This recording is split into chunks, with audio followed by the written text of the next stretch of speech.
Ma, huwag mo nang subukan ng susi. Pinalitan ko na ang lock.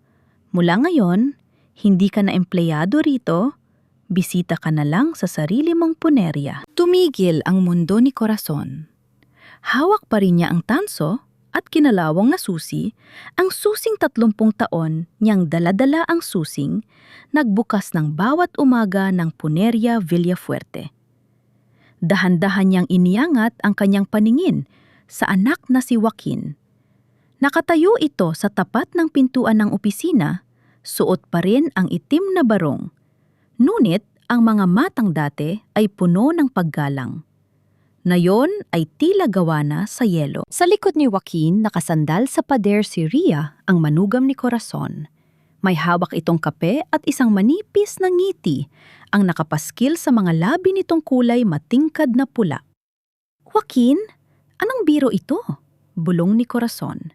Nanginghinig ang kanyang boses, hindi dahil sa takot, kundi dahil sa hapdi na tila hinihiwa ang kanyang dibdib. Kakatapos lang ng pasyam ng papa mo. Tuyot pa ang mga bulaklak sa kabaong niya sa kabilang silid. Tapos ganito, hindi ito biro, ma. Sagot ni Joaquin, sabay iwas ng tingin. Pagod ka na. Masyado ka ng matanda para sa dumi at amoy ng punerian ito. Kami na ni Ria ang magpapatakbo. Modernisasyon, di ba? Iyan ang kailangan ng negosyo para hindi tayo malubog. Modernisasyon. Napatawa ng bahagya si Corazon, isang tawang puno ng pait.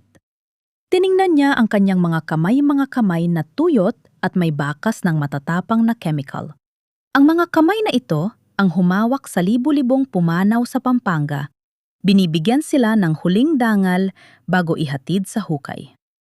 Ang mga kamay na ito ang nagpalaki kay Joaquin, nagpaaral dito at nagturo sa kanya kung paano ituring ang bawat bangkay na parang sariling kapamilya. Ang dangal ng punerian ito ay wala sa bagong lock o modernong kagamitan, Joaquin, na sa serbisyo natin ito sa mga taong walang-wala. At iyon mismo ang problema, ma? Sabat ni Ria habang lumalapit at humahalukip-kip. Masyado kang malambot.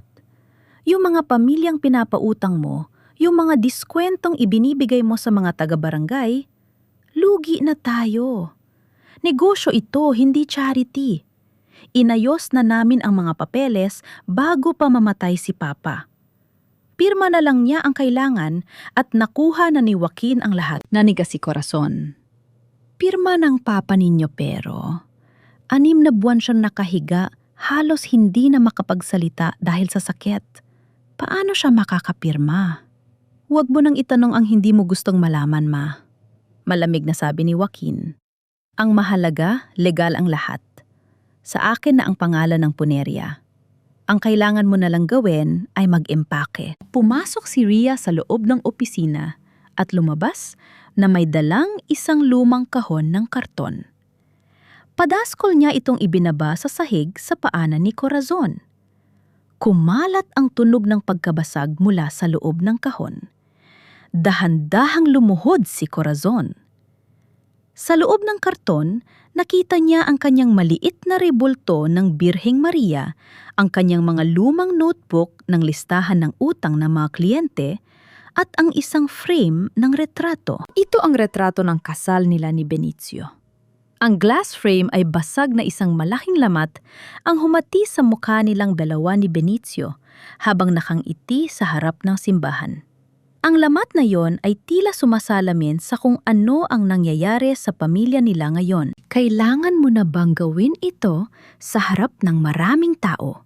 Tanong ni Corazon habang nakatingin sa labas ng hallway kung saan ang ilang mga empleyado at kamag-anak na nakiramay ay nagsisimula ng magbulungan. Ramdam niya ang init ng hiya na gumagapang sa kanyang leeg. Ang Puneria Villafuerte ay kilala sa buong bayan bilang haligi ng respeto.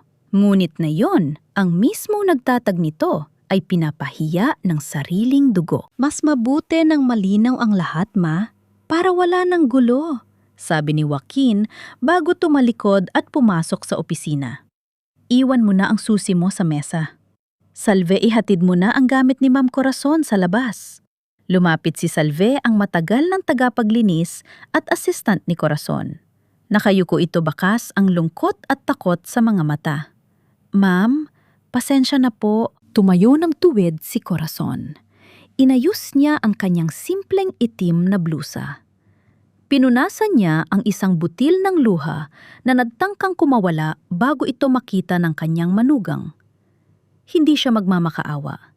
Hindi sa harap ng babaeng ito na tila kinalimutan na ang kahulugan ng utang na loob. "Hindi mo kailangang humingi ng paumanhin, Salve," sabi ni Corazon sa malakas na boses, sapat para marinig ng lahat ng nakikinig sa paligid. "Ang susi ay pwedeng palitan. Ang mga papeles ay pwedeng nakawin. Pero ang pagkatao, ang danggal. Hindi yan kayang kunin ng kahit anong pirma." Kinuha ni Corazon ang karton. Bawat hakbang niya palabas ng punerya ay tila paglakad sa ibabaw ng mga pako, ngunit hindi siya yumuko. Pagdating niya sa pintuan, lumingon siya sa huling pagkakataon sa karatula ng Puneria Villafuerte. "Joaquin," tawag niya sa kanyang anak na nakasilip sa bintana ng opisina. "Pinapalaya kita sa obligasyon mo sa akin bilang ina. Pero tandaan mo ito, ang mga patay na pinaglilingkuran natin dito, hindi sila nagsasalita, pero nakikita nila ang lahat. At ang perang kinuha mo sa pamamagitan ng panlalamang, abo rin ang magiging hantong niyan." Lumabas si Corazon sa ulan. Bit-bit ang basag na retrato ng kanyang nakaraan. Sa likod niya, narinig niya ang pag-click ng padlock na muling sinara ni Joaquin. Isang pintuan ang nagsara. Ngunit sa gitna ng dilim at lamig ng gabi sa Pampanga, isang apoy ang nagsisimulang mag-alab sa puso ng isang ina. Hindi pa ito ang huli. Ang Puneria Villafuerte ay itinayo sa pawis at katapatan at hindi hahayaan ni Corazon na ito ay malibing na lang sa limot at kasakiman. Ang bawat patak ng ulan sa bubong na yari sa kalawanging yero ay tila martilyo na pumupukpok sa sentido ni Corazon. Narito siya ngayon sa isang maliit at amoy-amag na paupahan sa gilid ng palengke ng San Fernando. Ang silid ay halos kasing laki lang ng imbakan ng mga kabaong sa dati niyang opisina, ngunit dito walang kapayapaan. Dinig ang sigawan ng mga maglalako sa labas, ang ugong ng mga tricycle, at ang malakas na tibok ng kanyang sariling puso na tila hindi na nakahanap ng ritmo mula nang palayasin siya sa sarili niyang pamamahay. Inayos ni Corazon ang kanyang iilang gamit sa ibabaw ng isang lumang silyang kahoy. Inilabas niya ang basad na retrato ng kasal nila ni Benicio. Hinaplos niya ang muka ng asawa sa likod ng lamat na salamin. "Benicio, patawad!" bulong niya. "Hindi ko akalain na sa ganito tayo hahantong." Isang mahinang kumatok sa kanyang pinto ang pumutol sa kanyang pagmuni-muni. Pagbukas niya, tumambad sa kanya si Aling Marta, isang labandera na matagal na niyang kilala. Namumula ang mga mata ni Marta at nanginginig ang kanyang mga labi. "Aling Coring, salamat sa Diyos, nahanap din kita," hikbi ng matanda. "Marta, anong nangyari? Bakit ka umiiyak?" Inakay ni Corazon ang matanda, paupo sa gilid ng kanyang higaan. "Ang asawa ko, si Cardo. Di ba 2 linggo na ang nakalipas na makremate siya sa Villafuerte?" Kwento ni Marta sa gitna ng mga hikbi. "Nangako kayo ni Sir Benicio noon na dahil matagal na akong nanilbihan sa inyo, kalahati lang ang babayaran ko. Pero kanina, pumunta ako sa Puneria para kunin ang urno.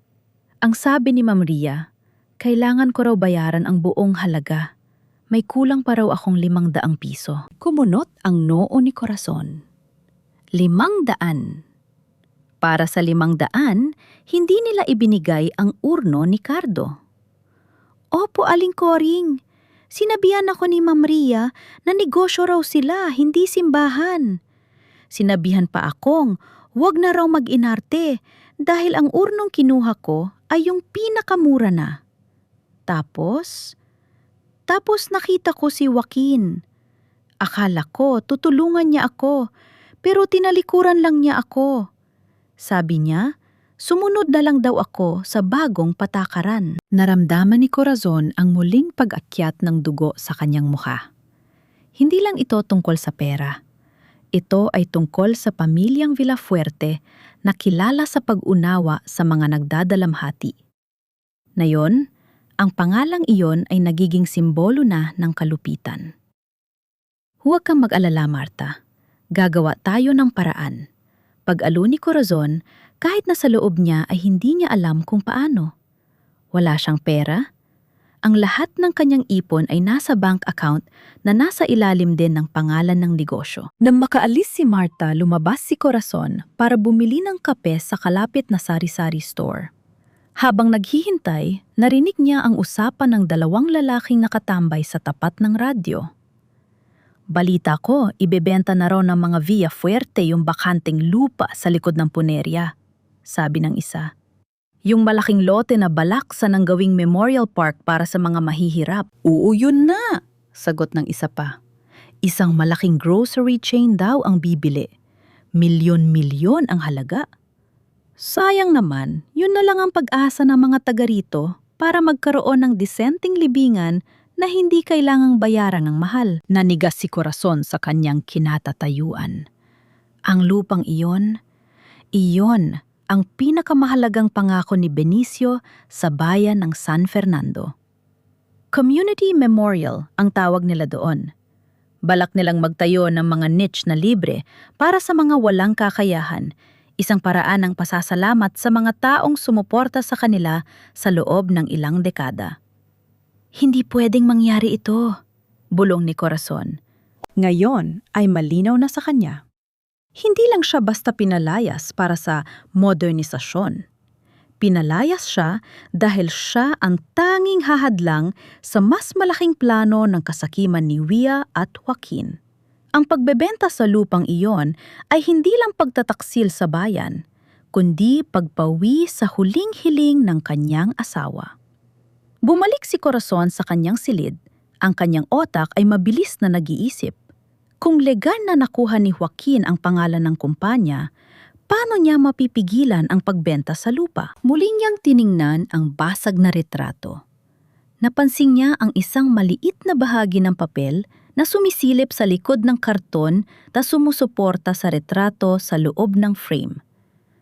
Dahan-dahan niya itong hinila. Isa itong lumang resibo mula sa isang safe deposit box sa bangko na may petsang 7 buwan pa lang ang nakalilipas bago pa lumala ang sakit ni Benicio. At sa ilalim ng resibo, may nakasulat na maikling mensahe sa sulat kamay ni Benicio. Koreng, huwag kang magtitiwala sa mga papel na nakikita ng mata. Hanapin mo ang katotohanan na nakatago sa lamig. Kumaba ang dibdib ni Corazon. Ano ang ibig sabihin ni Benicio? Anong katotohanan ang kailangang hanapin sa lamig? Sa sandaling iyon, alam ni Corazon na hindi lang simpleng pag-agaw sa mana ang nangyayari. May mas malalim na lihim na pilit itinatago ng kanyang anak at manugang isang lihim na marahil ay si Benicio mismo ang sumubok na protektahan bago siya nawala. Kailangan niyang makabalik sa loob ng punerya. Hindi bilang may-ari, kundi bilang isang magnanakaw sa sarili niyang buhay.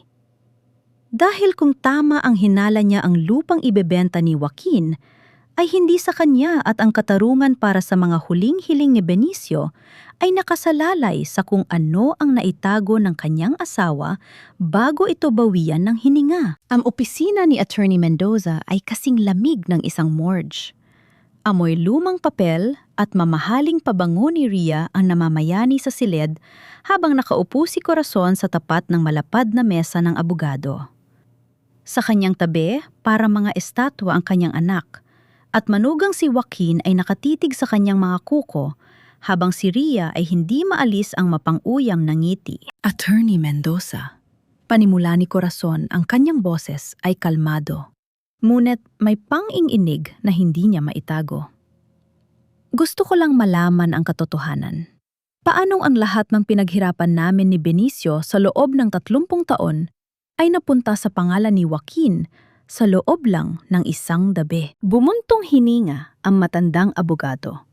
Kaibigan siya ng pamilya, ngunit ngayon ay tila hindi siya makatingin ng diretso kay Corazon. Inilabas niya ang isang asul na folder at inilapag ang isang dokumento sa mesa. Koring narito ang last will and testament ni Benicio. At narito rin ang deed of absolute sale ng mga shares ng kumpanya. Paliwanag ng abogado. 6 na buwan bago siya pumanaw nilagdaan ni Benicio ang paglilipat ng lahat ng pag-aari ng Puneria Villafuerte kay Joaquin bilang mag-iisang tagapagmana. Parang gumuho ang kisame sa ibabaw ni Corazon. 6 na buwan pero noong panahong yon, kami pa ang magkasama sa bawat desisyon. Kami pa ang nagpaplano para sa Memorial Park. Bakit hindi niya nabanggit sa akin? Baka dahil alam niyang hindi ka papayag, ma? Sabat ni Joaquin. Alam ni Papa na kailangan na ng bagong direksyon ng negosyo. Pinagkatiwala niya sa akin ang lahat dahil alam niyang ako ang may kakayahang palaguin ito. Kinuha ni Corazon ang dokumento. Nanabo ang kanyang paningin nang makita ang pirma sa ibaba. Iyon ang pirma ni Benicio. Ang bawat kurba, ang bawat tuldok kilalang kilala niya. Hindi ito peke, ngunit may kung anong mali. Benicio? Bakit? Bulong ni Corazon sa kanyang sarili. Ang sakit ng pagpapaalis sa kanya ng kanyang anak ay malubha. Ngunit ang malaman na ang sarili niyang asawa ang nag-alis ng proteksyon sa kanya bago ito mamatay, ay tila isang lason na dahan-dahang pumapatay sa kanyang espiritu. Nakaramdam siya ng matinding pagtataksil. Sa loob ng 3 dekada, naniwala siyang sila ay iisa. Ngunit sa huling sandali, iniwan siyang mag-isa ni Benicio sa gitna ng kawalan. Legal ang lahat, Coring, dugtong ni Attorney Mendoza. Wala tayong magagawa kung iyon ang naging huling desisyon ng asawa mo. Tumayo si Rhea at inayos ang kanyang mamahaling bag. Ngayong malinaw na ang lahat, sana ay huwag na tayong gumawa ng eksena, Ma'am Corazon. Nakakahiya sa mga kliyente kung malalaman nilang ang dating may-ari ay nag-iiskandalo dahil lang hindi matanggap ang katotohanan. Hindi sumagot si Corazon.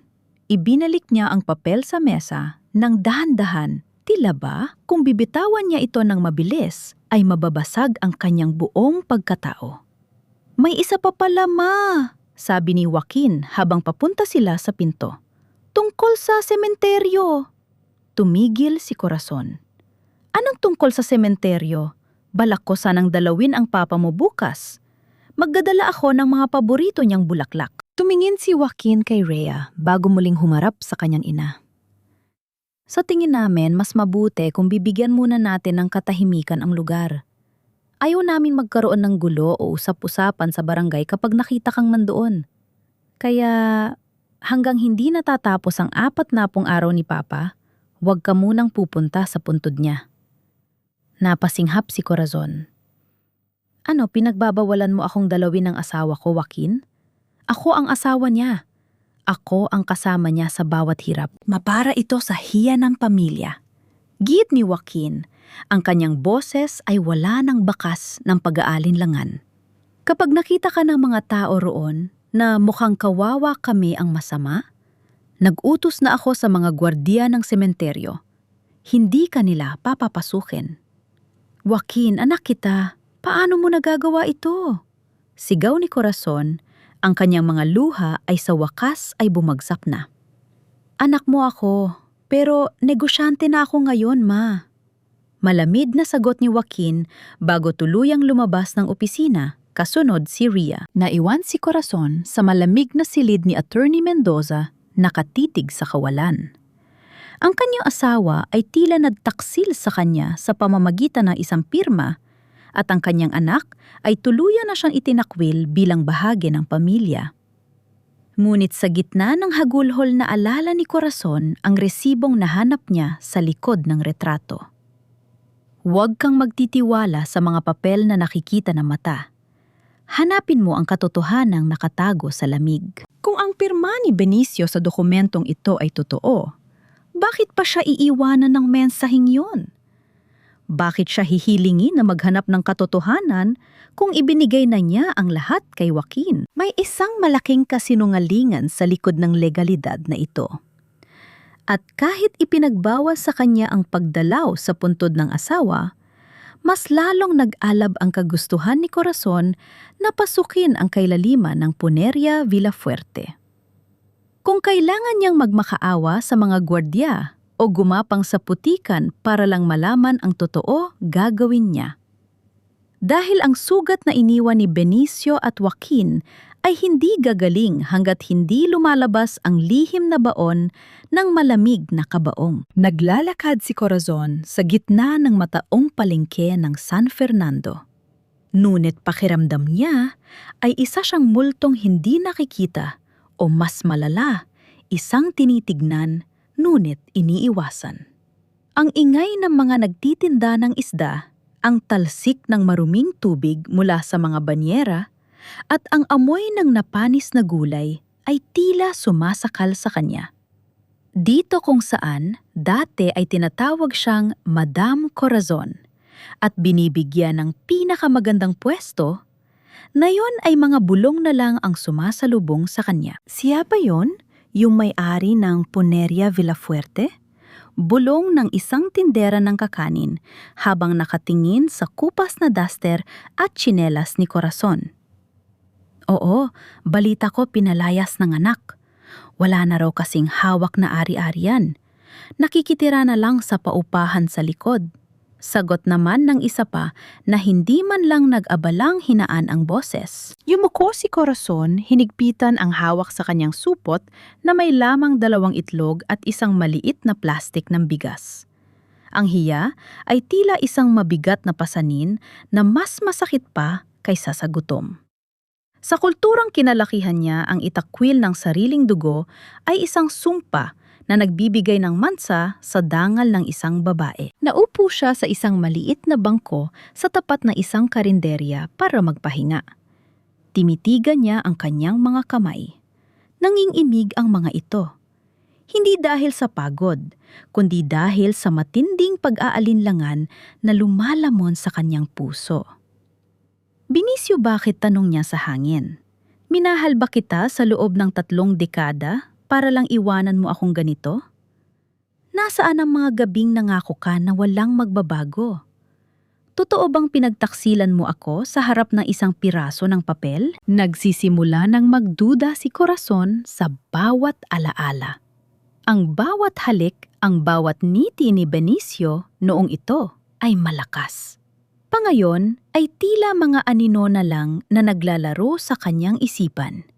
Mas masakit isipin na baka ang taong pinagkatiwalaan niya ng kanyang buhay ay mas pinili ang ambisyon ng kanilang anak kaysa sa kanyang kapakanan.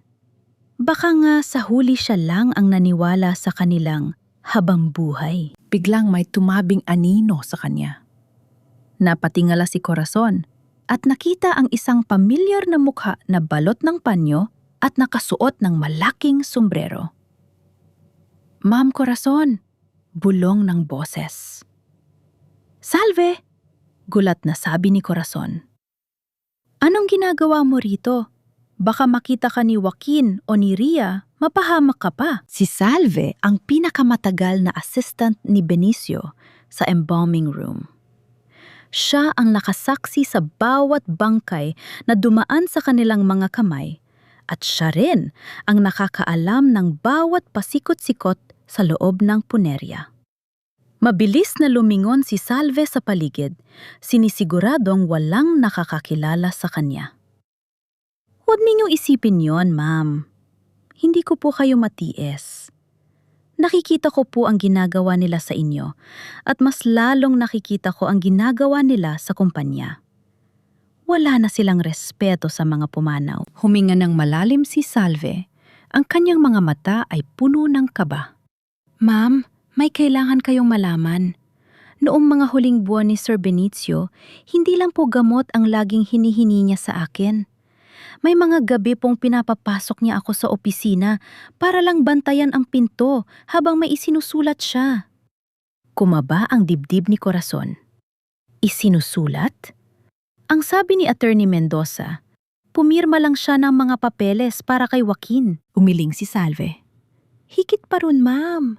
Nung gabi, bago siya dinala sa ospital, sa huling pagkakataon, may iniabot siya sa akin. Sabi niya, Salve, kapag dumating ang araw na mag-isa na lang si Coring, sabihin mo sa kanya, hanapin niya ang susi sa loob ng lamig. Hindi ko po naintindihan noon, pero natatakot ako, ma'am. Si Sir Joaquin lagi naghahalugog sa opisina, parang may hinahanap na hindi matagpuan. Sa loob ng lamig, ulit ni Corazon. Ang mga salitang ito ay eksaktong tugma sa mensaheng nahanap niya sa likod ng retrato. Ma'am, kailangan ninyong bumalik, giit ni Salve sa mahinang boses. Ngayong gabi, aalis sina Sir Joaquin at Ma'am Ria para sa isang party ng mga investor sa Manila. Ako ang naka-duty sa punerya. Bukas ang pinto sa likod sa may kargahan ng mga kabaong. Salve, delikado ang hinihingi mo, sabi ni Corazon. Ngunit ang kanyang mga mata ay nagsisimula ng magkaroon ng panibagong liwanag. Mas delikado po kung mananatiling nakabaon ang katotohanan, ma'am. Sagot ni Salve bago mabilis na tumayo at naglakad palayo na wala sa gitna ng karamihan sa palengke. Naiwan si Corazon na nakatulala. Ang lamig. Sa loob ng Puneria Villafuerte, may isang lugar lang na laging malamig, ang refrigeration room, kung saan itinatago ang mga bangkay at ang mga chemical na ginagamit sa paglilinis. Doon sa gitna ng amoy ng pormalina at katahimikan ng kamatayan, may iniwan si Benicio na sagot. Tumayo si Corazon, binitbit ang kanyang maliit na supot ng pagkain. Ang panghihina at hiya ay biglang napalitan ng isang mapanganib na lakas ng loob. Kung kailangan niyang harapin ang mga anino ng kanyang nakaraan sa loob ng isang madilim na silid ng mga bangkay para lang malaman kung minahal nga ba siya ng kanyang asawa, gagawin niya. Dahil sa gabing ito ang multo ng Puneria Villafuerte ay hindi ang mga pumanaw, kundi ang babaeng binaliwala ng lahat. Malamig ang simoy ng hangin. Ngunit mas matindi ang lamig na dapo ng pader ng Puneria Villafuerte. Habang dahan-dahang pinalulusot ni Corazon ang kanyang sarili sa pintuan sa likod. Ang pintuang ito, na dati ay dinadaanan ng mga kabaong nakapapasok, palang ngayon ay naging lagusan niya para bawiin ang kanyang buhay. Ma'am Corazon, bilis po, bulong ni Salve mula sa dilim. Hawak nito ang isang maliit na flashlight. Naka-off ang CCTV sa area na ito, pero kailangan nating magmadali. Baka bumalik sila ng maaga. Tumango si Corazon, ang kanyang puso ay kumakaba ng malakas. Sa bawat hakbang niya sa pamilyar na pasilyo, tila bumabalik ang mga alaala ng 30 taon. Ang amoy ng pormalina, ang katahimikan ng mga silid, ang bigat ng hangin, ito ang mundong binuo nila ni Benicio. Pumasok sila sa preparation room. Dito nililinis at inaayusan ang mga pumanaw. Sa gitna ng silid, naroon ang 2 metal na mesa na dminingning sa ilalim ng malamig na liwanag ng buwan na tumatagos sa bintana. Diretso ang lakad ni Corazon sa malaking industrial refrigerator sa dulo ng silid, ang lagayan ng mga gamot chemical at mga specimen. Sa loob ng lamig, binuksan niya ang mabigat na pinto ng ref. Humitit siya ng malalim na hininga nang tumama sa kanyang muka ang usok ng lamig. Nagsimula siyang maghanap, inililipat ang mga bote ng arterial fluid at mga kahon ng kagamitan. Wala rito, Salve! Bulong niya nagsisimulang mawalan ng pag-asa. Subukan ninyo sa likod ng mga galon ng disinfectant, ma'am. Mungkahi ni Salve. Inabot ni Corazon ang pinakadulo ng ibabang shelf. Doon nakatago sa likod ng isang makapal na tumpok ng mga surgical gloves ay isang maliit na notebook na balot ng plastik. Agad niya itong kinuha at binuksan sa tulong ng flashlight ni Salve. Ito ang sulat kamay ni Benicio. Hindi ito dialogo o tula. Ito ay mga listahan. Joaquin, 5 milyong piso online casino / private creditors. Ria, 3 milyong piso real estate scam / failed investment. Kabuuang utang, 8 milyong piso. Napasinghap si Corazon. Ang punerya na akala niya ay matatag ay dahan-dahan palang nilalamon ng utang na hindi niya alam. Ang perang pilit na kinukuha ni Joaquin sa mga mahihirap, ang pagbebenta sa Memorial Park, lahat ng iyon ay pambayad lamang sa kanilang mga bisyo at pagkakamali. Ngunit may mas masakit na nabasa si Corazon sa susunod na pahina. Pinipipa ko ni Joaquin na ibigay ang kumpanya para gawing collateral sa utang niya. Sinasabi niyang itatapon daw nila si Coring sa kalsada kapag hindi ako pumirma. Kailangan kong protektahan ng asawa ko. Inilipat ko ang mga shares kay Joaquin para hindi sila galawin ng mga pinagkakautangan. Pero may nilagay akong kondisyon sa ilalim ng Community Trust Fund. Kapag napatunay ang ginamit ang kumpanya sa masamang paraan, babalik ang lahat kay Coring. Benicio, pumatak ang luha ni Corazon sa pahina ng notebook. Hindi mo ako pinagtaksilan. Pinrotektahan mo ako. Ang diwal na pirma ni Benicio sa mga papeles ni Joaquin ay hindi gawa ng pagtataksil, kundi gawa ng isang amang desperado na isalba ang kanyang asawa mula sa gulong ginawa ng kanilang anak. "Ma'am, may isa pa po," sabi ni Salve. Itinuro ang isang nakatuping resibo na nalaglag mula sa notebook. Kinuha ito ni Corazon. Isa itong resibo mula sa isang butika may petsang 3 araw bago mamatay si Benicio. Ang nakasulat, high-dosage sedatives at morphine derivative. Kumunot ang noo ni Corazon. "Salve, alam nating may cancer si Benicio, pero ako ang nag-aayos ng gamot niya. Hindi ako bumili nito. At hindi ito ang prescribed dosage ng doktor." "Ma'am, nakita ko po si Sir Joaquin na may dalang ganyang bote nung huling gabi." Bulong ni Salve, nanginginig ang boses. Sabi niya, pampatulog lang daw yun para hindi na mahirapan si Sir Benicio. Pero pagkatapos uminom ni Sir, halos hindi na siya magising para makipag-usap sa inyo. Isang nakakapangilabot na kaisipan ang pumasok sa isip ni Corazon. Hindi lang basta pinirmahan ni Benicio ang mga papeles, pinirmahan niya yon habang ang kanyang isip ay nilalason ng gamot na hindi niya dapat iniinom, isang paraan para mapabilis ang pagkuha ni Joaquin sa kapangyarihan. Biglang bumukas ang ilaw sa labas ng pasilyo. Narinig nila ang tunog ng sasakyang pumarada sa harap. "Nandyan na sila," takot na sabi ni Salve. "Ma'am, kailangan makaalis na kayo." Mabilis na isinilid ni Corazon ang notebook at resibo sa loob ng kanyang damit. Ngunit bago siya makahakbang, narinig niya ang boses ni Rhea na papalapit sa pintuan ng preparation room. "Sigurado ka bang wala rito ang notebook na yon, Joaquin?" Sabi ng abogado, yun lang ang pwedeng magpabaliktad sa atin kapag nalaman ng matanda ang tungkol sa trust fund. Napatigil si Corazon sa gitna ng dilim sa tabi ng refrigerator. Wala na siyang matatakbuhan. Ang katotohanang hawak niya ay sapat na para pabagsakin ang kanyang anak.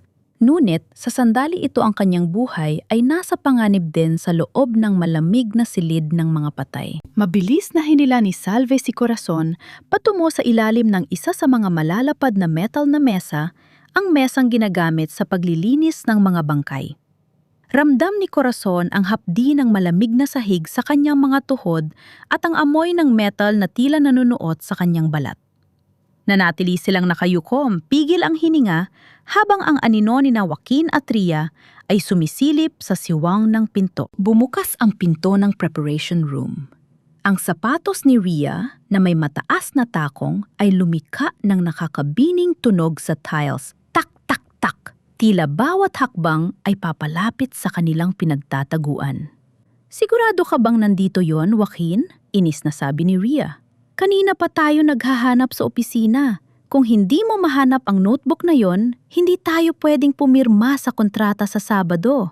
Yung trust fund clause na yon ang pwedeng bumali sa atin kapag nag-audit ang mga investors." Sinabi ni Papa bago siya mawala.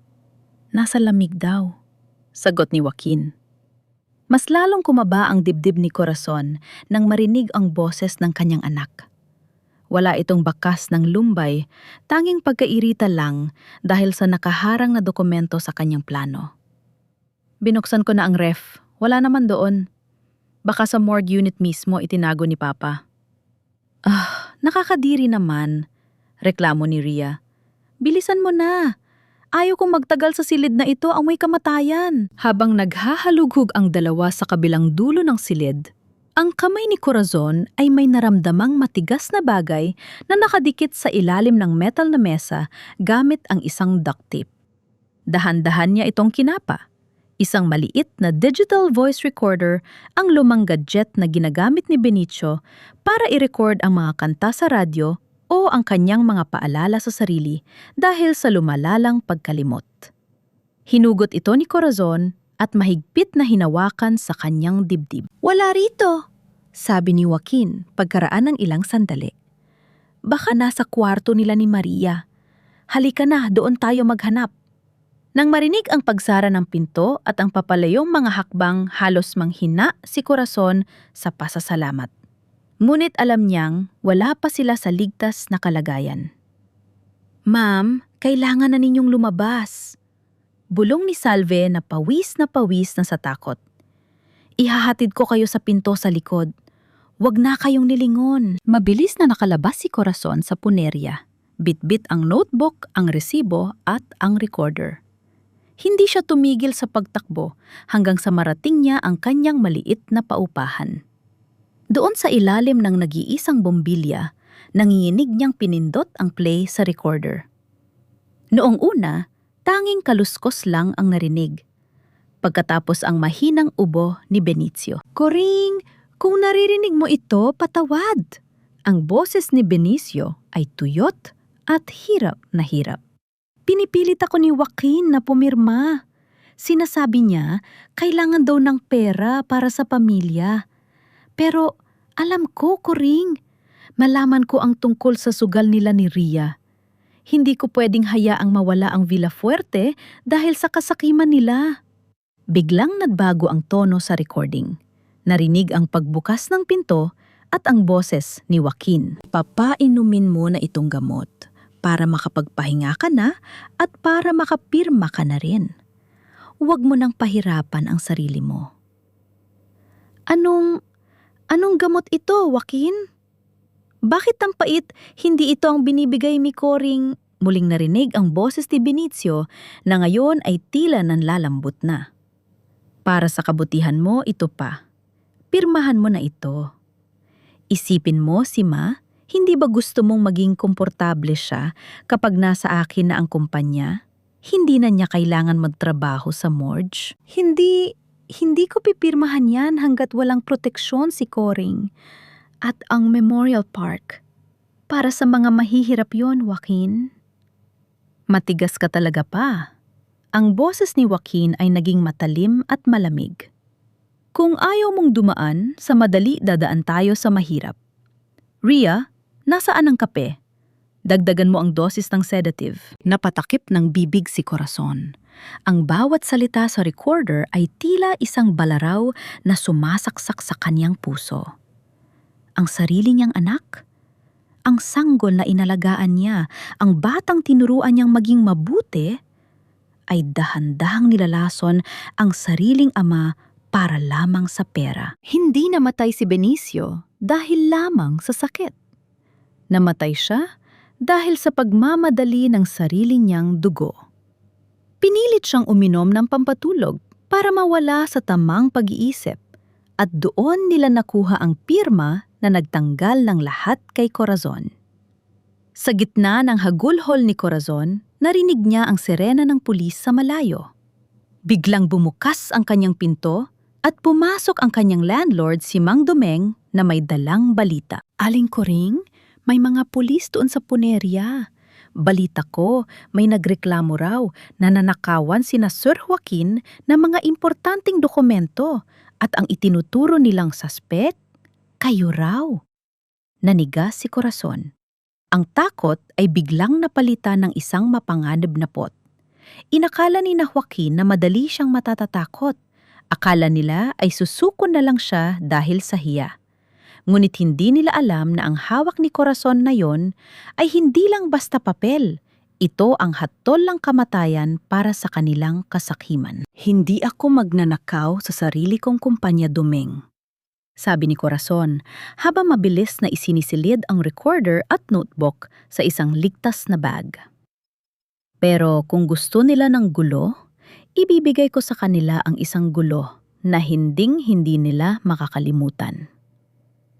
Lalabas na sana si Corazon nang makita niya ang isang itim na sasakyan na pumarada sa tapat ng kanyang paupahan. Bumaba si Ria may dalang payong at tiningnan ang dampa ni Corazon nang may pandidire. "Ma'am Corazon, alam naming nandyan ka?" sigaw ni Ria. "Ibigay mo na sa amin ang kinuha mo at baka bawiin namin ang demanda. Pero kung hindi, bukas na bukas din sa kulungan ka na mag-aalmusal." Binuksan ni Corazon ang pinto nang may dahan-dahan, ngunit may kasiguraduhan. Hindi siya lumabas. Nanatili siyang nakatayo sa may hamba ang liwanag mula sa loob ng kanyang silid ay nagmumukhang anino sa kanyang mukha. Sa labas sa ilalim ng payong, si Ria ay tila isang reynang naligaw sa putikan, ang kanyang mga mata ay naniningkit sa galit. "Ma'am Corazon, huwag na nating ituloy ang larong ito," bungad ni Ria. Ang boses ay matalim gaya ng kanyang stilettos. "Ibigay mo sa akin ang notebook ni Papa. Alam namin kinuha mo yon sa morgue kanina. Isang tawag ko lang sa mga pulis sa kanto, kalabuso ang bagsak mo sa kasong theft at trespassing." Huminga ng malalim si Corazon. Imbes na matakot, naramdaman niya ang isang kakaibang kapayapaan. "Rhea, sa tingin mo ba ay natatakot pa ako sa kulungan? Pinalayas niyo ako, pinahiya sa harap ng bayan, at pinagkaitan ng karapatang dalawin ang sarili kong asawa. Ano pa ang pwede mong kunin sa akin? Ang dignidad mo kung meron pa?" agas ni Ria. Kapag nalaman ng mga tao na ang dating kagalang-galang na si Corazon Villafuerte ay nagnanakaw sa sarili niyang anak, wala nang titingin sa iyo ng diretsyo sa San Fernando. Ngumiti si Corazon, isang meeting hindi umabot sa kanyang mga mata. Ang dignidad ay hindi nawawala dahil sa paratang ng isang taong tulad mo, Ria. At tungkol sa notebook, bakit takot na takot kayo? Dahil ba nandoon ang listahan ng 8 milyong utang niyo ni Joaquin sa kasino at mga pekeng investment? O dahil nandoon ang patunay na nilalason niyo ang isip ni Benicio bago siya mamatay? Namuti ang mukha ni Ria. Ang kanyang pagiging kampante ay panandaliang nawala. "Wala kang ebidensya sa mga kasinungalingang yan. Gusto mo bang subukan?" hamon ni Corazon. Sa gilid ng kanyang mga mata, napansin niya ang mga kapitbahay sa paupahan na nagsisimula ng lumabas at makinig. Ito ang kailangan niya, ang publiko. "Dumeng, Aling Marta, halikayo!" "Anong ginagawa mo?" kaba ni Ria habang napapaatras nang makitang lumalapit ang mga tao sa slum area. Ang mga taga rito ay mga pamilyang dati ring natulungan ni Corazon. "Mga kapitbahay?" sigaw ni Corazon, ang kanyang boses ay umalingaw-ngaw sa makitid na eskinita. "Narito ang manugang ko. Pinapalayas niya ako rito dahil ayaw niyang malaman niyo ang totoo.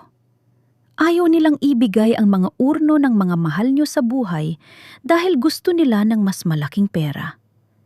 Ibebenta nila ang lupaing pangmasa para sa pansariling luho." Nagsimulang magbulungan ang mga tao. Si Aling Marta na naroon din ay sumigaw. "Totoo yan. Hindi nila ibinigay ang abon ng asawa ko dahil sa 500 piso. "Sinungaling?" sigaw ni Ria. Ngunit halata na ang kaba sa kanyang boses habang pinaliligiran siya ng mga masasamang tingin ng mga residente. "Joaquin, tara na. Umalis na tayo rito." Mabilis na sumakay si Ria sa kanyang sasakyan habang ang ilang kabataan ay nagsimulang pumito at sumigaw sa kanya. Humaharurot na umalis ang itim na kotse, iniiwan ang putik sa mga damit ng mga bystanders. Nang tumahimik ang paligid, humarap si Corazon kay Mang Dumeng at sa iba pang mga kapitbahay. Salamat sa inyo. Pero kailangan ko ng tulong nyo. Hindi lang ito laban ko. Laban ito para sa mga mahal nating pumanaw na ginagawang negosyo ng mga walang puso. Nung gabing iyon, sa loob ng maliit na silid ni Corazon, nagtipon ang iilang mga pamilyang biktima ni Ria. Inilabas ni Corazon ang kanyang notebook at ang recorder. Doon tinuruan niya ang mga pamilya kung paano basahin ang mga butas sa kontratang ipinapapirma sa kanila. Gagamitin natin ang batas, sabi ni Corazon. Ang kanyang mga mata ay nag-aapoy sa determinasyon. May tinatawag na Community Trust Fund sa orihinal na dokumento ng Puneria Villafuerte. Hanggat may mga pamilyang hindi nabibigyan ng serbisyo, may karapatan tayong harangin ang anumang pagbebenta ng ari-arian ng kumpanya. Pero Ma'am Corazon, paano tayo lalaban sa kanila? Mayaman sila, may mga abogado. Tanong ng isang lalaking nawalan din ng anak kamakailan. Mayaman sila sa pera, pero tayo ay mayaman sa katotohanan, sagot ni Corazon. At bukas sa mismong araw ng anunsyo ng pagbebenta ng lupa, hindi tayo magmamakaawa. Ipapakita natin sa kanila na ang boses ng mga nasa laylayan ay mas malakas kaysa sa kalansing ng kanilang ginto. Bago matapos ang gabi, sumulat si Corazon ng isang maikling liham. Hindi ito para sa korte, kundi para kay Joaquin. Joaquin, anak, binibigyan kita ng isang huling pagkakataon na itama ang lahat. Magkita tayo sa Sabado sa harap ng Memorial Park. Dalhin mo ang lahat ng tapang mo dahil dadalhin ko ang lahat ng alaala ng papa mo na pilit mong ibinaon sa limot. Ipinadadala niya ito sa pamamagitan ni Salve. Alam ni Corazon na ang digmaang ito ay hindi matatapos sa usapan lang. Ito ay magiging isang madugong paghaharap ng dangal laban sa kasakiman. At sa unang pagkakataon, mula nang mamatay si Benicio, nakatulog si Corazon ng may ngiti sa kanyang mga labi. Hawak ni Joaquin ang liham ni Corazon. Ang papel ay bahagyang nayuyupi sa higpit ng kanyang hawak. Nakaupo siya sa malawak na swivel chair ni Benicio, ngunit sa bawat sandali, pakiramdam niya ay lalong lumiliit ang silid na ito. Ang bawat sulok na opisina ay tila may matang nakatitig sa kanya, ang mga sertipiko ng parangal ng kanyang ama, ang amoy ng lumang kahoy, at ang katahimikan na dati ay nagbibigay ng kapayapaan, na yon ay nagbibigay sa kanya ng kilabot. Ano na naman ang sinasabi ng matandang yan? Inis na tanong ni Ria habang naglalakad pabalik-pabalik sa harap ng mesa. Hindi pa rin mawala ang pait sa kanyang muka mula sa nangyari sa paupahan kagabi. Binabantaan ka ba niya, Joaquin? It's just a piece of paper. Don't let her get into your head. Sabi ni Ma, magkita raw kami sa Memorial Park sa Sabado. Mahinang sagot ni Joaquin. Ria, narinig mo ba ang sinabi niya kagabi? Alam niya ang tungkol sa utang natin. Alam niya ang tungkol sa gamot ni Papa. Tumigil si Ria at tinitigan ng matalim ang kanyang asawa. At kaninong kasalanan yon kung hindi mo iniwan ang notebook na yon kung saan-saan hindi sana niya nakuha at ang recorder? Sabi mo sa akin, itinapon mo na yon. Akala ko nawala na yon sa dami ng gamit ni Papa. Sigaw ni Joaquin, ang kanyang boses ay puno ng desperasyon. Ria, natatakot ako. Kapag marinig ng mga tao ang recording na yon, hindi lang ang kumpanya ang mawawala sa atin. Mabubulok tayo sa kulungan. Lumapit si Ria, ang kanyang boses ay biglang lumambot. Ngunit ang kanyang mga mata ay nanatiling malamig gaya ng sa isang ahas. Ipinatong niya ang kanyang mga kamay sa balikat ni Joaquin. Listen to me, Joaquin. Ang kontrata sa Sabado, ang tanging paraan para mabayaran natin ang mga utang mo sa Manila. 5 million pesos ang utang mo sa casino, di ba? Isang tawag lang ng mga creditors, yari ka. Do you want to go to jail? Do you want to lose everything we've worked for? Umiling si Joaquin, ang kanyang mga mata ay nagsisimulang mangilid ang luha. Hindi. Ayaw ko. Then we have to stop her, madiing sabi ni Ria. Huwag kang maniwala sa dangal na sinasabi niya. Ang matandang yan, gusto lang tayong pabagsakin dahil hindi niya matanggap na wala na siyang kapangyarihan. If she wants a showdown on Saturday, we'll give her one. Pero sisiguraduhin nating hindi siya makakalapit sa mga investors. Anong balak mo? Kaba ni Joaquin. Kumuha ako ng security agency. Sagot ni Rhea nang may mapang uyam na ngiti. Mga professional bouncers. Bukod pa yon sa mga tauhan natin sa Puneria na kailangang sumunod sa atin kung ayaw nilang mawalan ng trabaho. Sa Sabado, ang Memorial Park ay magiging parang fortress. Walang squatters, walang rebelde, at lalong-lalo na walang Corazon Villafuerte na makakapasok. Pero Rhea, si Ma yun. Baka saktan nila siya, pag-aalala ni Joaquin. Siya ang nag-umpisa nito, Joaquin. Siya ang humamang sa atin, paalala ni Rhea. Kung masaktan man siya, kasalanan niya yon dahil sa pakikialam niya. Isipin mo ang future natin. Isipin mo ang anak natin. Gusto mo ba siyang lumaki na may amang nakakulong? Napatitig si Joaquin sa retrato ng kanilang anak sa ibabaw ng mesa. Ang takot sa kulungan at ang kahihiyan sa harap ng lipunan ay mas matindi kaysa sa pagmamahal niya sa kanyang ina. Ang hiya na itinuro sa kanya ni Corazon ay binaluktot na ng kanyang sariling mga pagkakamali. Sige, bulong ni Joaquin. Gawin mo ang kailangan mong gawin. Basta siguraduhin mong matutuloy ang pirmahan sa Sabado. Habang nagpaplano ang dalawa sa loob ng malamig na opisina, hindi nila alam na si Salve ay nakikinig sa labas ng pinto. Mabilis na lumayo ang babae at agad na kinuha ang kanyang cellphone. Samantala sa maliit na paupahan, tinitingnan ni Corazon ang isang lumang mapa ng Memorial Park. Alam niya ang bawat puno, ang bawat daluyan ng tubig, at ang bawat sikretong daanan na ginawa nila ni Benicio doong itinatayo pa lang nila ang pangarap na yon. Nakatanggap siya ng text mula kay Salve. Ma'am, magdadala sila ng mga armadong gwardiya sa Sabado. Haraman daw ang lahat ng gate.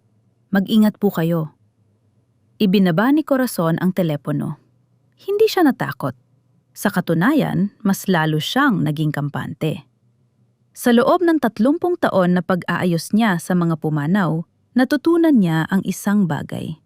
Ang pinakamalakas na pader ay laging may butas, at ang pinakamatitigas na puso ay laging may kinatatakutan. Joaquin, bulong ni Corazon habang nakatingin sa kadiliman ng gabi.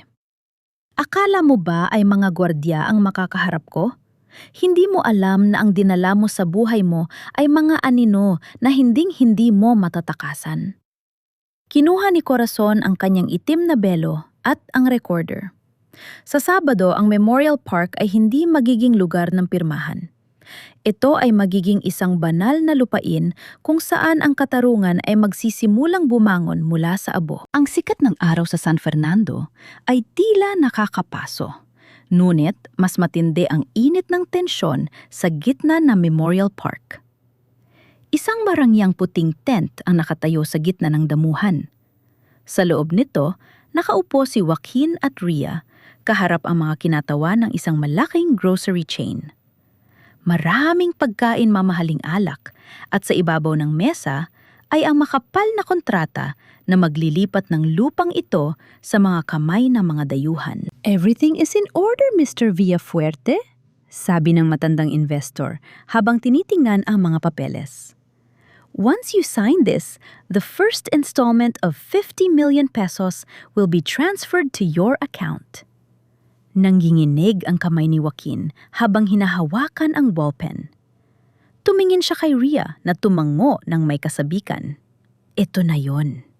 Ang katapusan ng lahat ng kanilang problema sa utang. Ngunit, bago pa man dumapo ang dulo ng ballpen sa papel, isang malakas at pamilyar na boses ang bumasag sa katahimikan.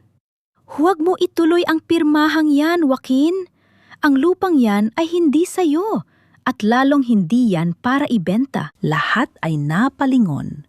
Mula sa gilid ng mga puno sa bahaging hindi binantayan ng mga gwardya dahil akala nila ay masukal lumabas si Corazon. Hindi siya nag-iisa. Sa likod niya ay ang mahigit 50 pamilya, mga labandera, magsasaka at mga tindera sa palengke. Lahat sila ay may dalang mga retrato ng kanilang mga mahal sa buhay na nakalibing sa sementeryo o ang mga urnong hindi pa naibibigay ni Maria. "Mapaano ka nakapasok dito?" Gulat na sabi ni Joaquin, sabay tayo. "Guards, ilabas niyo ang mga taong ito. This is private property." Lumapit ang mga bouncers, ngunit tumigil sila nang makita ang mga pamilyang nakahawak kamay at nakaharang sa tapat ni Corazon. Ang mga gwardiya na karamihan ay taga San Fernando rin, ay tila nag-aalangan na syaktan ang sarili nilang mga kapitbahay. "Mr. Investors." Tawag ni Corazon sa mga negosyante, ang kanyang boses ay puno ng awtoridad. "Ako si Corazon Villafuerte, ang tunay na katuwang sa pagtatayo ng kumpanyang ito. Ang pirma ni Joaquin sa dokumentong hawak ninyo ay walang bisa." "What are you talking about?" Sigaw ni Ria na mumula na sa galit. "May legal na diwa kami. Attorney Mendoza checked everything." "Tama, legal ang diwa ni Benicio," sagot ni Corazon habang inilalabas ang notebook at ang recorder. "Pero may isang mahalagang bahagi, ang Community Trust Fund Clause, na kinalimutan ninyong basahin. Ang lupang ito ay inilaan bilang charitable trust. Hindi ito pwedeng ibenta hanggat hindi nababayaran ang lahat ng obligasyon sa komunidad. At sa ngayon, marami kayong utang na serbisyo sa mga taong ito." "Kasinungalingan yan," singhal ni Ria. "Joaquin, pirmahan mo na." "At may isa pa?" Dugtong ni Corazon, tinitigan ng diretso ang kanyang anak. "Gusto niyo bang malaman kung paano nakuha ni Joaquin ang pirma ng kanyang ama? Gusto niyo bang marinig ang huling sandali na nagtatag ng puneryang ito?" "Mahuwag," bulong ni Joaquin, nagsisimula ng mabuwal ang kanyang katapangan. Pinindot ni Corazon ang play sa recorder. Ang boses ni Benicio na hirap huminga ay umalingaw-ngaw sa ilalim ng tent. Anong gamot ito, Joaquin? Bakit ang pait? Hindi ito ang binibigay ni Coring." "Pirmahan mo na ito pa. Dagdagan mo ang dosis ng sedative." Ria, nanahimik ang buong paligid. Ang mga investors ay nagkatinginan ng may pandidire at takot. Ang boses ni Joaquin sa recording ay tila isang hatol na hindi pwedeng itanggi. "You drugged your own father to get his signature?" Tanong ng matandang investor, tumayo, at itinulak palayo ang kontrata. "This is not just a business dispute. This is elder abuse and fraud. We are pulling out of this deal." "Wait, Mr. Sai, let me explain," habol ni Ria, pero tinalikuran na sila ng mga negosyante. "Hindi niyo lang ako pinagtaksilan, Joaquin," sabi ni Corazon. Lumalapit sa kanyang anak na ngayon ay nakaluhod na. Sa damuhan, nakatakip ang mga kamay sa mukha. "Pinagtaksilan mo ang huling hiling ng papa mo. Pinagtaksilan mo ang pangalang Villafuerte." "Ma, patawad ma," hikbi ni Joaquin. "Ang patawad ay hinihingi sa Diyos, Joaquin. Pero ang katarungan, iyan ang ibibigay ko sa iyo ngayon," sabi ni Corazon. Sa di kalayuan narinig ang sirena ng mga sasakyan ng pulis. Hindi para sa trespassing ni Corazon, kundi para sa reklamong inihain niya kasama ang mga ebidensyang nakuha niya sa lamig. "Ria, Joaquin, hindi yun na kailangang maghanap ng susi sa opisina," sabi ni Corazon habang pinapanood ang pagdating ng mga otoridad. "Dahil ang tanging pintuang magbubukas para sa inyo ngayon ay ang rehas ng kulungan." Sa sandaling yon, ang Memorial Park ay muling naging tahimik. Tila ba ang mga anino ng nakaraan ay sa wakas ay nakahanap na ng kanilang kapayapaan. Ngunit para kay Joaquin at Wia, ito pa lang ang simula ng kanilang kalbaryo. Nagkakagulo na sa loob ng puting tent. Ang mga investors ay nagmamadaling umalis, tila ayaw madungisan ang kanilang mga mamahaling sapatos ng dumi ng iskandalong pampamilya. Naiwan sina Joaquin at Ria sa gitna ng kahihiyan habang ang mga pamilyang dinala ni Corazon ay nanatiling nakatayo, tahimik, ngunit mapanghusga ang mga mata. "Joaquin, Gawin mo ang paraan, tawagan mo si Attorney Mendoza. Hindi pwedeng mangyari ito. Sigaw ni Rhea, ang kanyang boses ay naging matinis at puno ng desperasyon. Kailangan nating makaalis dito. Ngunit hindi makagalaw si Joaquin. Nanatili siyang nakaluhod sa damuhan, nakatingin sa recorder na nasa kamay ni Corazon. Ang boses ng kanyang ama na humihingi ng tulong ay paulit-ulit na umaalingaw-ngaw sa kanyang isipan. Ang bawat salita ay tila isang latigo na humahagupit sa kanyang budi. Rhea, tapos na, bulong ni Joaquin. Narinig mo naman, narinig nila lahat. Anong tapos na? Napakahina mo talaga, singhal ni Rhea. Mabilis niyang kinuha ang kanyang mamahaling bag at tumakbo patungo sa kanilang sasakyan. Wala na siyang pakialam kay Joaquin, wala na siyang pakialam sa punerya. Ang tanging nasa isip niya ay ang makatakas bago pa siya tuluyang mahuli ng mga pulis na paparating na sa gate. Pinaandar ni Rhea ang makina ng kotse, ngunit bago pa siya makalarga, isang pamilyar na boses ang narinig niya sa labas ng bintana. Saan ka pupunta, Ma'am Rhea? Hindi pa po, tapos ang usapan. Si Salve. Nakatayo ang assistant sa tapat ng sasakyan kasama ang dalawa pang lalaking empleyado ng punerya na dati ay tinatakot ni Rhea. Hawak ni Salve ang kanyang cellphone na kasalukuyang naka-video call sa barangay captain at sa lokal na kapulisan. Umalis ka sa dadaan ko. Salve, isang katulong ka lang. Sigaw ni Rhea, pilit na pinapaingay ang makina. Opo, katulong lang ako. Pero ako po ang nakakita kung paano niyo pinatulan ang bawat hiling ni Sir Benicio ng lason. Matapang na sagot ni Salve. Hindi na po kayo makakaalis. Sarado na ang lahat ng exit. Sa sandaling iyon, dumarating na ang dalawang mobile ng pulis. Bumaba ang mga opisyal sa pangunguna ni Captain de la Cruz, isang matagal ng kaibigan ni Benicio at Corazon. Rhea Villafuerte, Joaquin Villafuerte. Boses ni Captain de la Cruz na umalingaw-ngaw sa pamamagitan ng megaphone. Kailangan ninyong sumama sa presinto para sa imbestigasyon ng fraud, falsification of documents at suspected maltreatment ng isang matanda. Lumabas si Rhea sa sasakyan, nagwawala at sumisigaw. Wala kayong ebidensya. Paka na lang ito ng matandang yan. Gusto lang niyang makuha ang pera namin. Ang pera niyo? Lumapit si Corazon ng dahan-dahan. Ang kanyang mukha ay walang bakas ng galit, kundi isang malalim na pagkahabag na mas masakit pang makita kaysa sa pot. Rhea, ang perang sinasabi mo ay dugo at pawis ng asawa ko.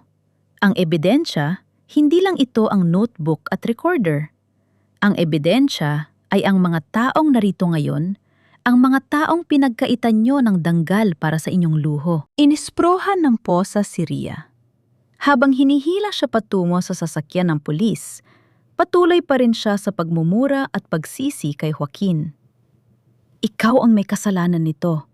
Kung hindi ka naging tanga, hindi tayo hahantong sa ganito. Pinirmahan mo ang sarili nating hatol. Naiwan si Joaquin sa tapat ni Corazon.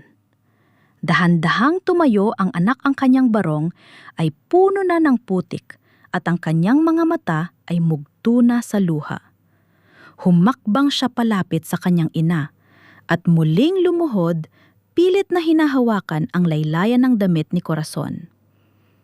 Ma, patawarin mo ako, hikbi ni Joaquin. Nasilaw ako, natakot ako kay Rhea. Sabi niya, ililigtas niya tayo sa utang. Mamahal ko si Papa. Hindi ko gustong mamatay siya ng ganoon. Patawad, Ma. Tiningnan ni Corazon ang kanyang anak. Naalala niya ang araw na isinilang niya ito ang saya ng kanilang pamilya noong maliit pa si Joaquin. Gusto niyang yakapin ang kanyang anak. Gusto niyang sabihin na, ayusin natin ito. Ngunit alam ni Corazon na ang pagmamahal ay hindi sapat para burahin ang krimen. Ang tunay na pag-ibig ay ang pagpayag na harapin ng minamahal ang bunga ng kanyang sariling pagkakamali. Joaquin, mahinang sabi ni Corazon, inalis niya ang kamay ng anak sa kanyang damit. Tinuruan ka namin ng tapa mo na ang bawat patay ay may dangal. Pero nakalimutan mong pati ang buhay, lalo na ang mga magulang mo ay may dangal din na hindi pwedeng tapakan. Ma, wag niyo po akong ipakulong. Masino nang mag-aalaga sa apo niyo, ma? Pamilya tayo. Pagsusumamo ni Joaquin, ang boses ay puno ng pagkamakasarili na balot ng desperasyon. Pamilya tayo, Joaquin. Iyan ang dahilan kung bakit hindi kita itatakwil bilang anak. Pero ang pamilya ay hindi kuta para magtago sa batas, madiing sabi ni Corazon. Mahal kita, Joaquin. Tandaan mo yan. Pero ang pagiging ina ko ay hindi nangangahulugan na bibigyan kita ng lisensya para sirain ang buhay ng iba at ang alaala ng papa mo. Humarap si Corazon kay Captain de la Cruz. Gawin niyo ang dapat, Captain. Handa akong tumistigo. Mama, sigaw ni Joaquin habang dinadala siya ng mga pulis. Ang kanyang boses ay unti-unting lumayo habang isinasara ang pinto ng mobile. Nang makaalis ang mga sasakyan, lumapit si Aling Marta kay Corazon. Hawak ni Marta ang isang maliit na bulaklak. Salamat, Aling Coring. Salamat dahil binigyan mo kami ng boses. Tiningnan ni Corazon ang mga tao sa paligid. Nararamdaman niya ang matinding pagod, ngunit sa unang pagkakataon, ang bigat sa kanyang dibdib ay naglaho na. Lumingon siya sa puntod ni Benicio na hindi kalayuan sa tent. Tapos na, Benicio, bulong niya sa hangin. Ang lamig ay nawala na. Nailabas na natin ang katotohanan. Hindi nagtagal dinala ni Salve ang isang maliit na bag ang bagong susi ng punerya. Inabot ito ni Corazon kay Salve. Salve, buksan niyo ang lahat ng pinto ng punerya Villafuerte bukas. Ibigay niyo ang lahat ng urno sa mga pamilya nila nang walang bayad. At sabihin niyo sa kanila, ang serbisyo ay magpapatuloy hindi para sa pera, kundi para sa danggal. Ang araw ay unti-unti nang lumulubog sa abot tanaw ng Pampanga. Ang karma na inakala ni na Joaquin ay isang parusa, ay naging isang daan para kay Corazon upang linisin ang mansa sa kanilang pangalan. Ang pagbagsak ng kanyang anak ay ang pinakamasakit na sakripisyo. Ngunit ito rin ang tanging paraan para muling mabuhay ang tunay na diwa ng pamilya Villafuerte. Muling bumukas ang malalapad na pinto ng Punerya Villafuerte. Ngunit sa pagkakataong ito, hindi ito ang malamig at nakakanginig na pag-click ng padlock na narinig ni Corazon noong gabi ng kanyang pagpapatalsik. Ang tunog na yon ay malaya tila isang malalim na paghinga pagkatapos ng mahabang pagkakasakal. Sa loob ng opisina, hindi na mag-isa si Corazon.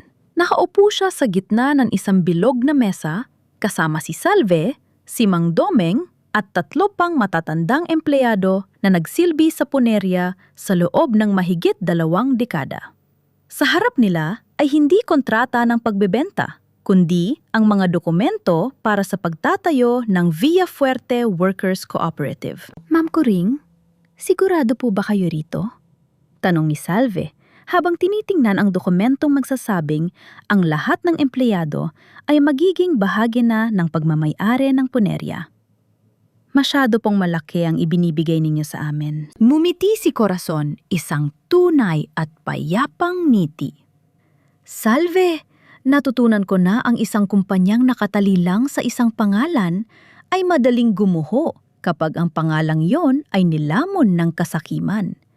Pero ang isang kumpanyang pag-aari ng komunidad, iyan ang hinding-hindi matitibag. Ang Punerya Villafuerte ay hindi na sa akin lang.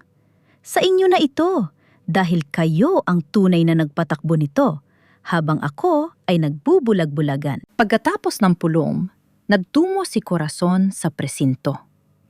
Ito ang unang pagkakataon na dadalawin niya si Joaquin mula nang maaresto ito 2 linggo na ang nakalilipas. Sa likod ng rehas, halos hindi makilala ni Corazon ang kanyang anak.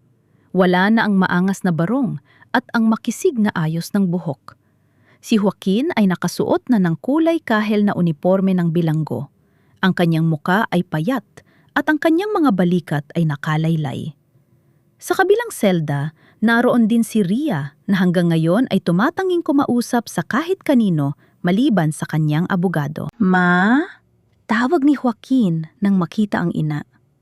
Tumayo siya at humawak sa rehas, ang kanyang mga mata ay muling nangilid ang luha. Ma, kailan ako makakalabas?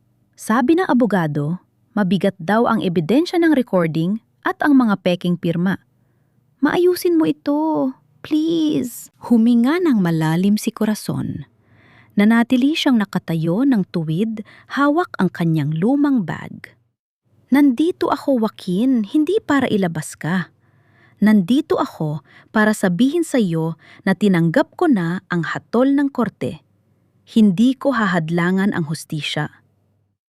Pero, Ma, anak mo ako. Sigaw ni Joaquin, ang boses ay puno ng pait. Dahil anak kita, Joaquin, kaya ko ito ginagawa. Malamig, ngunit may pagmamahal na sagot ni Corazon. Ang pag-ibig na walang disiplina ay hindi pag-ibig kundi lason. Pinagbigyan kita sa lahat noong bata ka pa at akala ko ay sapat na yon. Pero ngayon ko na-realize na nakalimutan kong ituro sa'yo na ang bawat pagkakamali ay may kabayaran. Ang pananatili mo rito ay ang tanging paraan para malinis mo ang iyong budi at ang alaala ng papa mo. Mapaano ang buhay ko? Mawawala ang lahat sa akin. Hikbi ni Joaquin. Mawawala ang pera, Joaquin. Mawawala ang rangya, sabi ni Corazon. Pero kapag natapos mo ang parusa mo, nandito pa rin ako. Hindi bilang Madam Corazon na mayaman, kundi bilang nanay mo na maghahanda ng mainit na sabaw para sa iyo. Pero sa ngayon, kailangan mong harapin ang gabi ng mag-isa, gaya ng ginawa mo sa papa mo. Tumalikod si Corazon, iniwan ang kanyang anak na humahagulgol sa likod ng rehas. Masakit para sa isang ina ang makitang nagdurusa ang anak. Ngunit alam ni Corazon na ito ang huling serbisyong magagawa niya para kay Joaquin, ang ituro sa kanya ang tunay na kahulugan ng pananagutan. Pagbalik niya sa punerya, isang pila ng mga tao ang bumate sa kanya. Hindi sila nagrereklamo.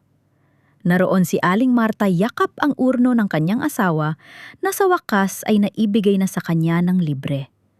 Ang iba ay may dalang mga kakanin, itlog at mga bulaklak para kay Corazon. Aling Coring, salamat po sa pagtupad sa pangako ni Sir Benicio, sabi ng isang lalaki. Ngayon, kampante na kaming may matataguan kami kapag oras na naming umalis. Naglakad si Corazon patungo sa Memorial Park, sa mismong lupang balak sa nang ibenta ni Naria. Ngayon, may isang bagong marker na nakatayo roon. Benicio Villafuerte Community Sanctuary, ang huling hantungan ng bawat bayani ng San Fernando. Naupo si Corazon sa isang bangko sa ilalim ng puno ng nara. Inilabas niya ang kanyang pitaka at kinuha ang retrato ng kasal nila ni Benicio. Naayos na ang frame nito. Pinalitan niya ang basag na salamin ng bago at matibay. Benicio, ayan na, bulong niya sa hangin. Ang punerya ay hindi na lang gusali ng kamatayan. Ito na ay tahanan ng pag-asa. Ang anak natin, nasaktan ko siya, pero alam kong maiintindihan mo ako. Hindi natin siya pwedeng konsintihin sa dilim.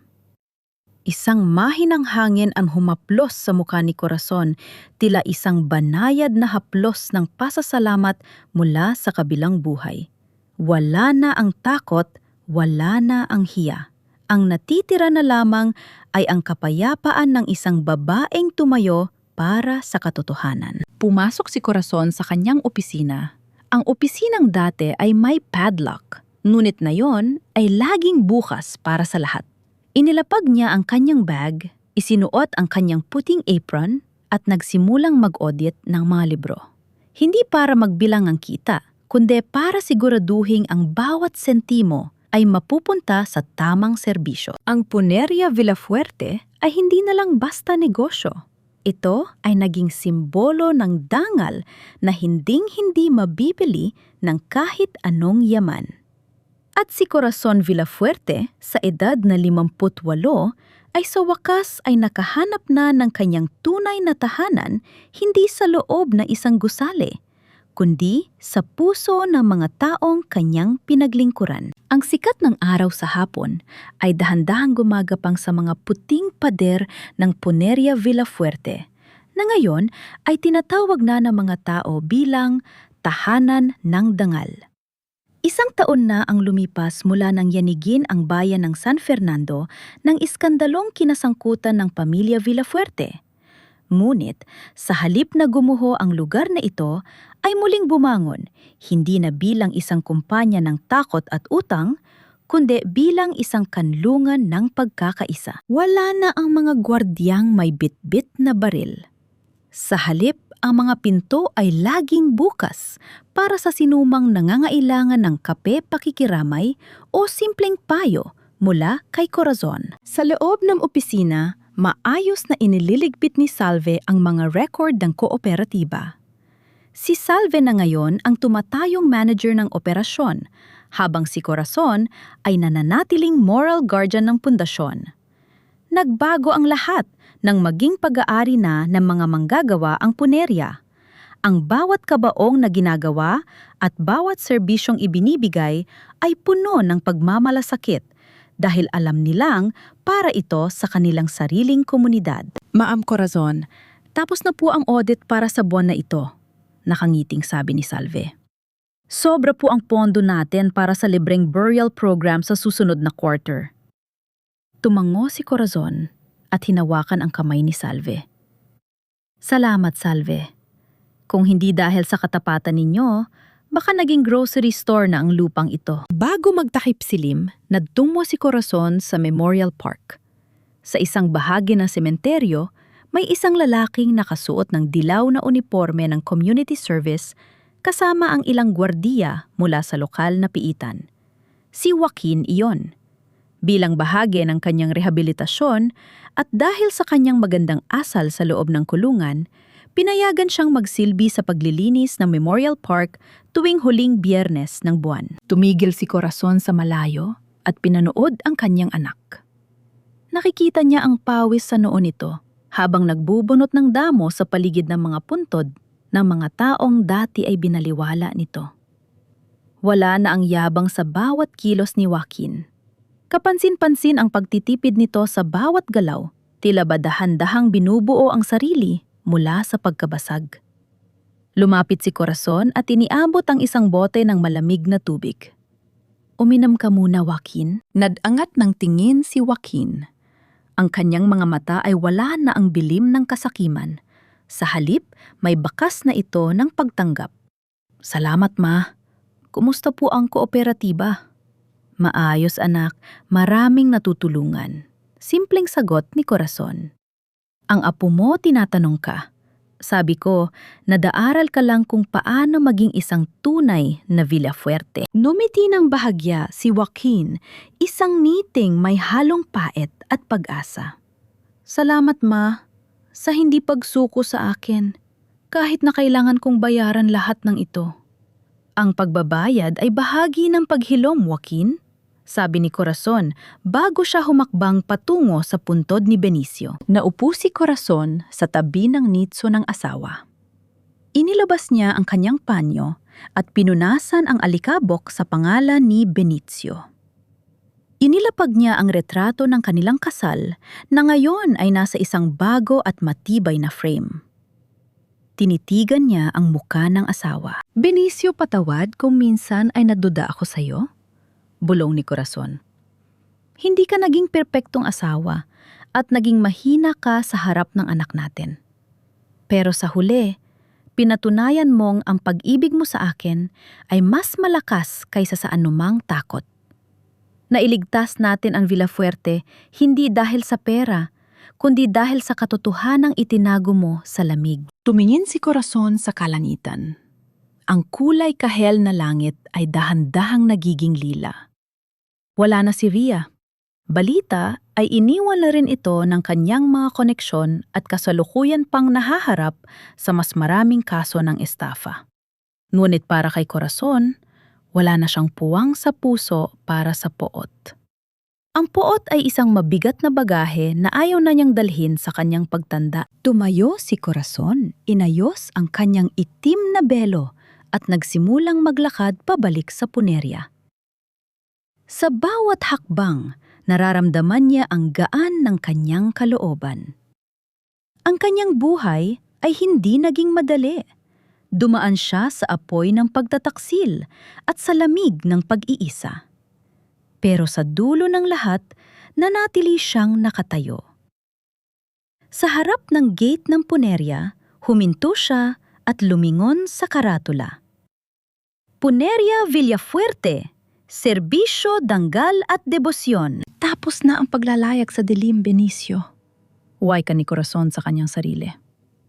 Pumasok siya sa loob, isinara ang gate ng dahan-dahan at ang huling tunog na narinig sa gabing iyon ay hindi ang kalansing ng kadena, kundi ang banayad na pag-awit ni Corazon ng isang luma at pamilyar na kundiman. Ang gabi sa Pampanga ay hindi na nakakatakot.